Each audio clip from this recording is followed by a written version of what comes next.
I would like to call to order this meeting of the Monroe County Stormwater Management Board on Wednesday, January 8th, and it is actually more like 3:30. And the first order of business is any public input. Can you see that screen? Yes.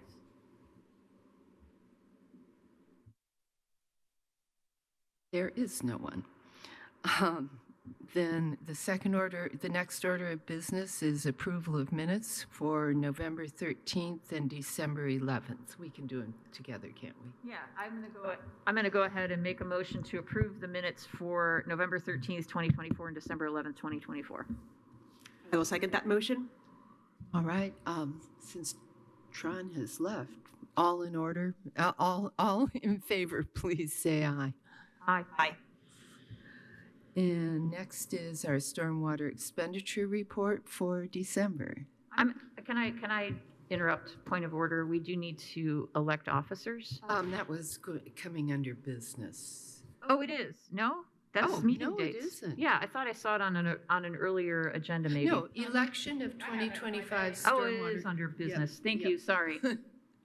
Okay, expenditure report. I saw it. Okay. Houdini. Thank you. And I think I left one for all of you.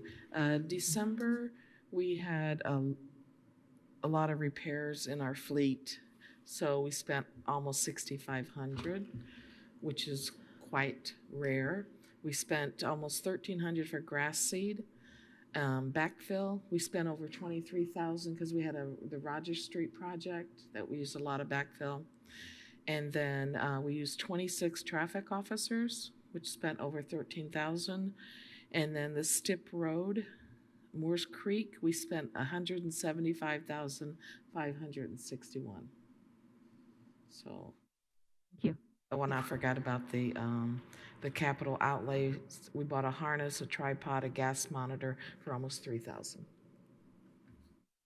Any questions or comments? None.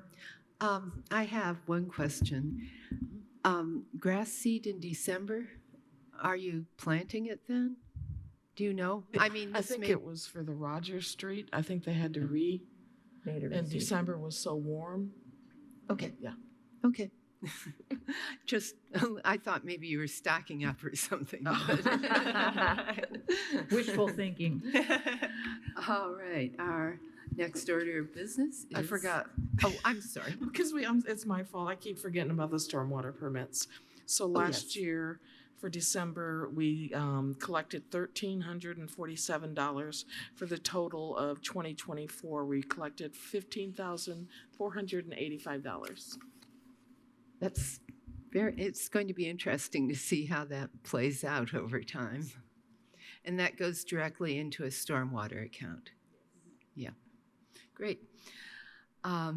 Next order of business is election of 2025 Stormwater Management Board officers. I'm going to go ahead and make a motion to elect Lee Jones as chair of the Stormwater Management Board and Commissioner Jody Madeira as vice chair. Second. All right. All in favor, please say aye. Aye. Aye.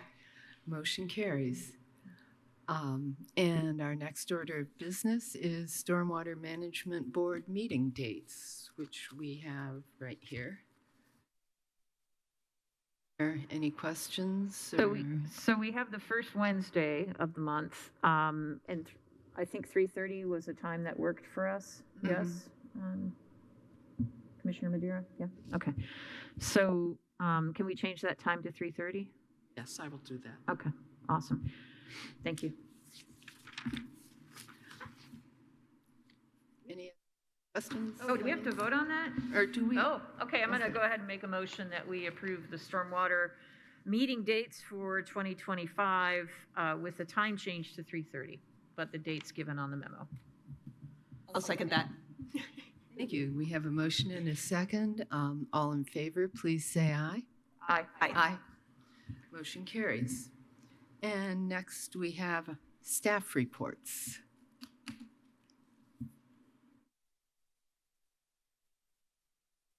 Right here.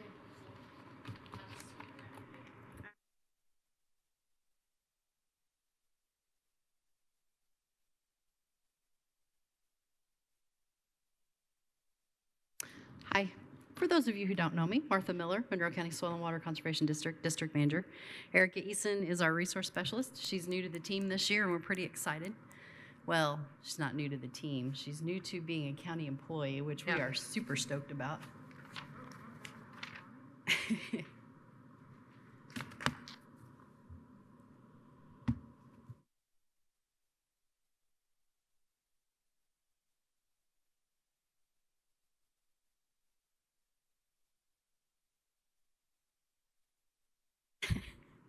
It's sleepy.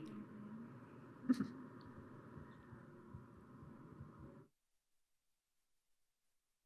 this is just to highlight the projects for 2024 and kind of give a brief overview of what we were doing. We titled this slide specifically to talk about the connection of stormwater conservation and climate change, because those are the things that affect us at the moment. And there's a lot of talk in the world about climate change, and a lot of almost everything we do affects that in the conservation. One of the big things that we got into this year was a driveway culvert. We've had a couple of requests to help with those. If you want to go to the next slide. What happens is they get crushed over time, and then the stormwater crew sees them or deals with them or goes on the site, and we've gotten requests to help. We help with this one to get it back in and get the drain cleared, and it's working pretty good. You can go on. Invasive species is another thing that we get a lot of requests for. You can go on to the next one. But anytime we can control invasive species to the ability, our best ability that we can, it's just going to improve the climate, because we're going to put native back where we're taking the invasive out. We'll never be able to eradicate, but the more we can control, the better we're going to have advantages for the future. Access roads. Oh, somebody have a question? Okay, access roads. You can go ahead. So access roads, this one's next to a hoop house, or a hoop house. There was a lot of erosion that was occurring, as you can see here at the front of this picture, and sliding toward the hoop house.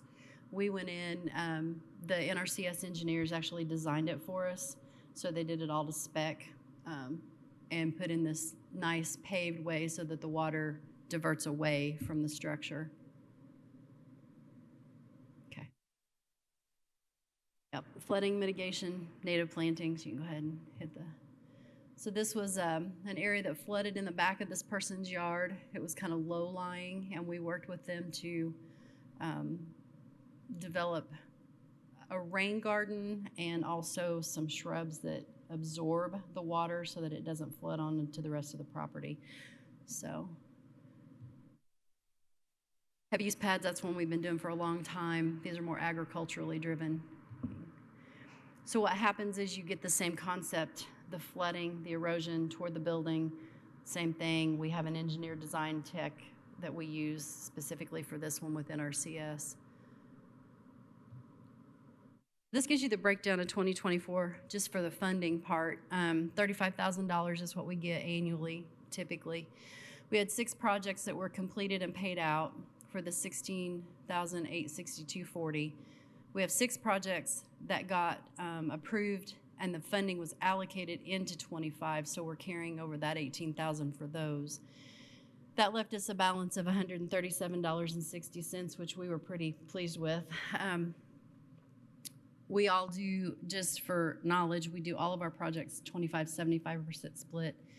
We feel like that if a landowner doesn't have at least 25% of an investment, either in time, labor, or funds, then they're not going to take it real serious, and so that's important.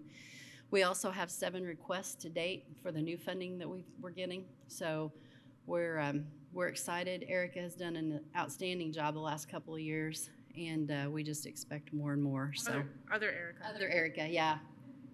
Both Ericas are doing a great job. Thank you very much. There you go. There you go. So that's it. You guys got any questions for me? I do have a question just for the public's edification. Hopefully they're watching this on record, but what kinds of projects are eligible? Anything that deals with soil loss or erosion, soil health is what we call it, water quality, or anything that's natural resource related that affects those two. We have kind of a tentative outline that we lose, but we're going to get to a place where we're going to have to start ranking them because we're hopeful that we'll have a waiting list. That's our goal. So high priority will be anything that deals with all of those criteria, but specifically water will be at the top because it's coming from the stormwater funds. And then anytime you deal with a flooding, erosion, impact area like that, it's going to address the soil health too. So Thank you. call us. If we can't fund it, somebody else probably can. So I had a quick question. Also for public edification, how does one apply? call the Soil and Water Conservation District office. Yeah. Our cell phone is 812-325-0000, and that rings straight to Erica's cell phone. We also have a website, emails, word of mouth. You can stop by and see us at 1931 South Liberty Drive in the USDA Service Center. And yeah, so yeah. Thank you. Any other questions? Well, thank you very much. This is very important work that's being done. Yep.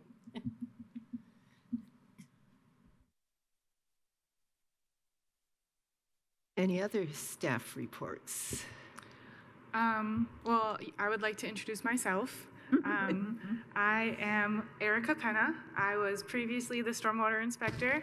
I have moved into the role of the stormwater program manager. Very excited to take over what Kelsey has started with our program and continue implementing some really great programs here in the county. I would also like to introduce the gentleman at the end of the table. Greg Nettleton has joined our stormwater team.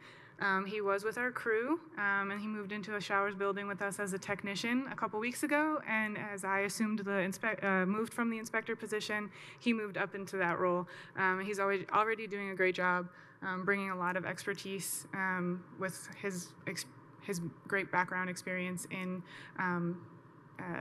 the stormwater infrastructure, and so we're very excited to have him on our team as well. Thank you very much. Welcome to both of you. We're looking forward to working with you.